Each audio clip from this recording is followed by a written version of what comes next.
ça, c'est que ça a poussé Christiane Taubira à commander un rapport.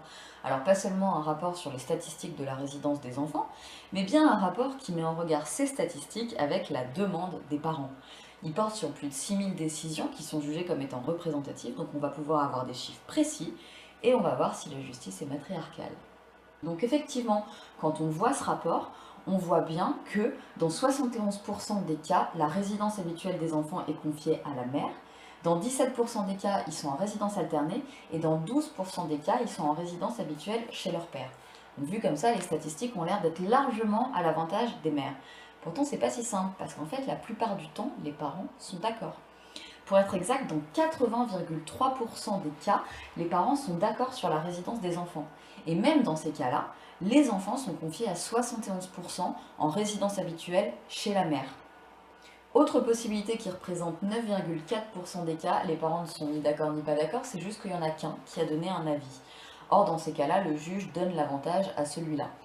Et dans 83% de ces cas-là, c'est le père qui donne pas d'avis. Et puis donc, dans 10,3% des cas, les parents sont cette fois en désaccord. Alors d'abord, une petite précision, quand on dit qu'ils sont en désaccord, ça ne veut pas dire qu'ils veulent tous les deux la résidence habituelle de l'enfant chez eux. Ça peut vouloir dire par exemple qu'il y en a un qui veut la résidence habituelle et l'autre la résidence alternée. Ils sont juste en désaccord.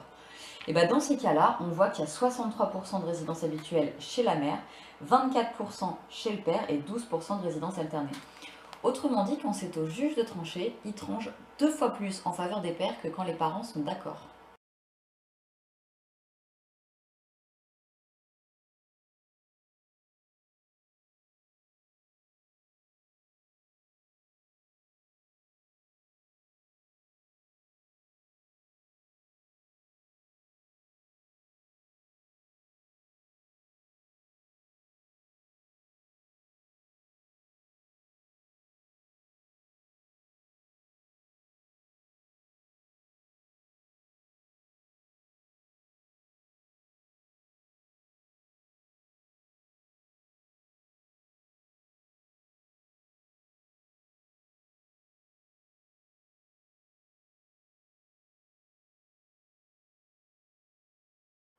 Au final, quand on fait le bilan de toutes les décisions, on se rend compte que dans 93% des cas, les demandes des pères sont satisfaites. Et dans 96% des cas, les demandes des mères sont satisfaites.